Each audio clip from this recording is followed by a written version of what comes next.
Hi hello నమస్తే welcome to LP news. నేను తరి రాజశేఖర్. భర్త కోసం బైఠాయించిన భార్య తన భర్త మరో పెళ్లి కోసం ప్రయత్నం చేస్తున్నాడని భార్య తన భర్త ఇంటి ముందు బైఠాయించిన సంఘటన జగిత్యాల జిల్లా మెట్పల్లి మండలం ఆరపేటలో చోటు చేసుకుంది. భార్య అశ్విని తెలిపిన వివరాల ప్రకారం ఆరపేటకు చెందిన జంగం చంద్రశేఖర్, నిర్మల్కు చెందిన అశ్విని గత కొన్ని సంవత్సరాలుగా ప్రేమించుకొని 4 సంవత్సరాల క్రితం ఆర్య సమాజ్లో కులాంతర వివాహం చేసుకున్నట్లు ఆమె తెలిపింది. వారిద్దరికీ 3 సంవత్సరాల పాప కలదు.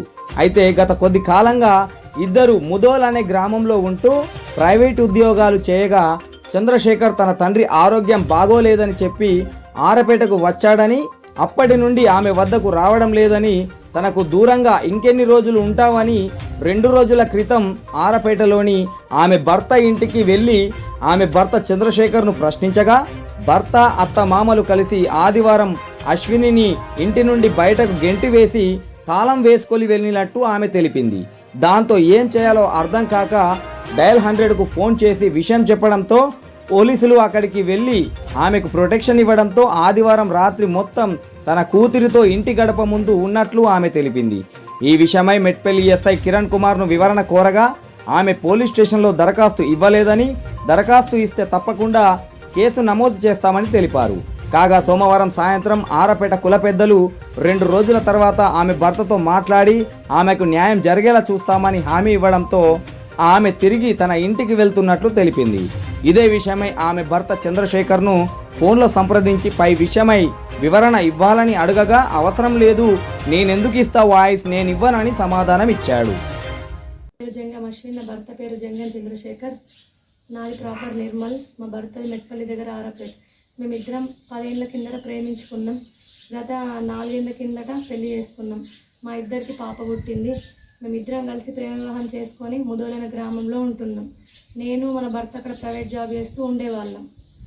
అయితే నా భర్త వాళ్ళ నాన్నకు ఆరోగ్యం బాగాలేదని దాని నిమిత్తం ఇక్కడికి వచ్చాడు. ఇక్కడికి వచ్చి నుంచి అక్కడికి రానంటున్నాడు. గొడవలు, వాళ్ళ అమ్మ వాళ్ళు చెప్పడము, కొట్టడము, తెలంగాణ నూకేయడము చాలా ఇట్లా జరిగినాయి. నేను కూడా 100కి డయల్ చేయడం, వాళ్ళు రావడం, కౌన్సిలింగ్ ఇవ్వడం, కానీ ఎంత జరిగినా అతను వింటలేడు. అతను ఇక్కడనే ఉంటా రాను అంటున్నాడు. అందరేమో ఇక్కడ ఏదో సంబంధం ఉంది ఉంటా అంటున్నాడు. మరి నాకు నా పాపకి న్యాయం జరగాలని కోరుతున్నాను.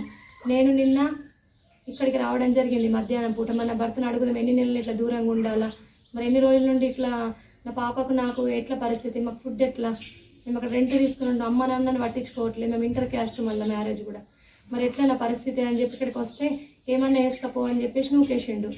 దాని తర్వాత మా అత్తమ్మ కూడా నన్ను చాలా రకంగా మాటలు అన్నారు. అనేసి ఫుడ్ కూడా పెట్టలేరు. ఇక పక్కింటి వాళ్ళ దగ్గరికి వెళ్ళి పాపకు అన్నం అడుక్కొని తినడమని వెళ్ళేలోపు అందరు తాళం వేసుకొని నిన్న 6:30 to 7 మధ్యలో వెళ్ళిపోయారు. పోతే నేను వచ్చేసరికంటే వాళ్ళు ఇక్కడ లేరు.